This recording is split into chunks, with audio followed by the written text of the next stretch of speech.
So this is my book review of Embrace the Suck. I was told not to use that terminology around other men, but that's the title of the book. No pun intended. It's a great book. One of my takeaways of it was he used an example of a guy who was in Ranger school. Rangers lead the way. That's for Jason. He was in Ranger school, and he's up on this high tower, and he froze. I don't know if it was a tower or it was a wall. I don't know what it was, but he had to climb it, and he froze for whatever reason. So what the instructor did is he went up there. He climbed up there with him, and then he said, "Look around you." He said, "You only need to focus on 3 feet in front of you, and just worry about that. Don't look down, and don't look at the horizon. Just look at 3 feet in front of you." And let me tell you, there's a place down here in Oakland Park. It's called it's a rock climbing place. I forgot the name of it, but it's called The Rock or something like that.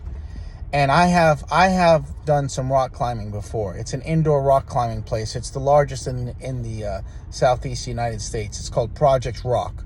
Project Rock is the name of it. You can look it up. And it is high. It's like a hangar. It's extremely high. And when you are that high up and you look down, you get scared. At least I do. And it's really just focusing on what you can control. So what he said was, you'll have a lot of things that will happen to you in your life. Just focus on what you can control. And he talked about going in SEAL school. And he talked about that tomorrow is going to have a new day. Tomorrow, it's just only temporary. He said that a lot of things that happen in our lives is because we have the wrong perspective. Like, for example, I'll use myself as an example. I had a situation with a girl who I really liked, who she left, right? And it was a mutual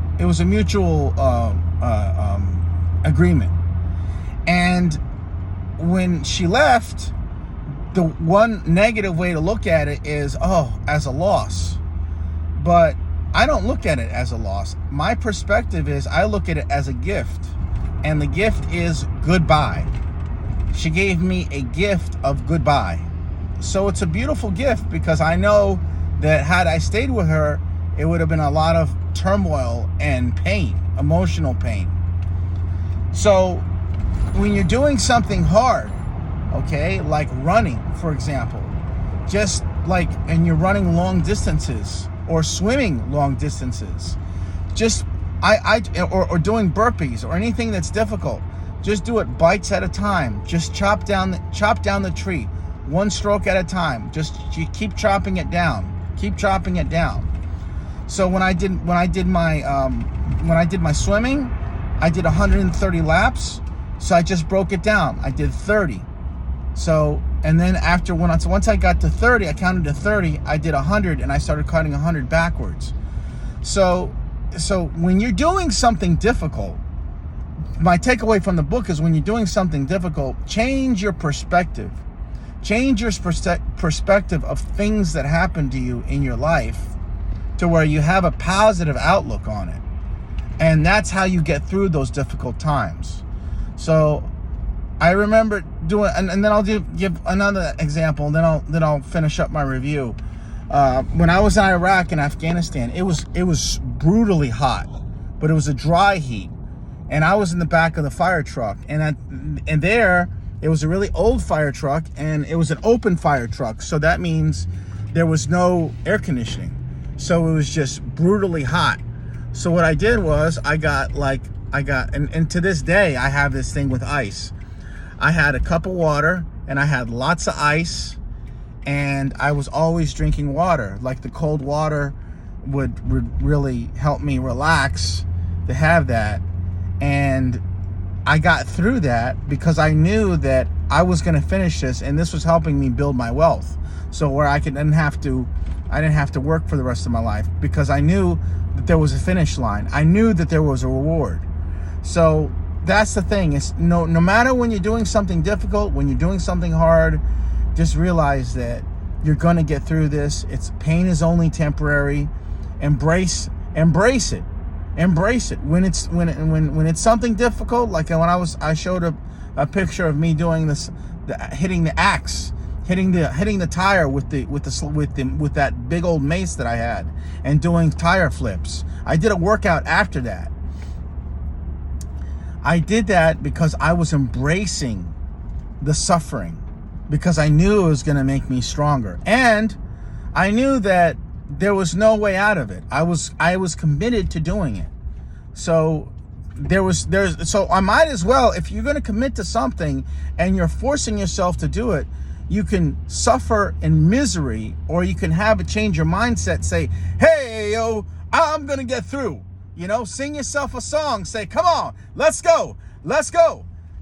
Listen to some music. Whatever you need to do to change your spirit, change your mind to embrace it. So that's what I got, the takeaways from my book. I can't control what other people do. Some people may watch this, some people may not watch this. Some people say, I can't control that. All I can control is me. So when I'm embracing something, when I'm doing something, I know I want to do it with passion and purpose and live my life the same way. So that's why I said, if I'm gonna suffer, if I'm gonna work out, if I'm doing something hard that's gonna make my body bigger and stronger and a better version of me, I might as well embrace it and enjoy it. So that's my takeaway from the book. I hope that you like this book review. I can't recommend reading this. I'm gonna reread this book again. I can't recommend reading this book again. It was entertaining. He had very good points. It was like you could follow it. He didn't ramble on. It was succinct. It was a fantastic book. I enjoyed the stories about hearing about Lieutenant Jason Redman, how he went through his suffering. And one thing about Lieutenant Redman, is he said, not only am I going to get healed, but am I going to recover, but I will make a full recovery. And I'm paraphrasing here, but he said that I'm going to be stronger than I've ever been.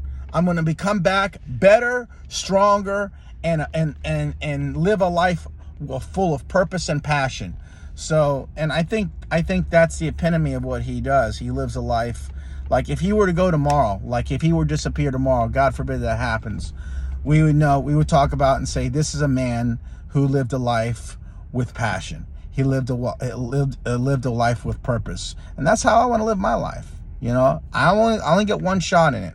So hope you enjoyed that review. Have a great day, everybody, and God bless.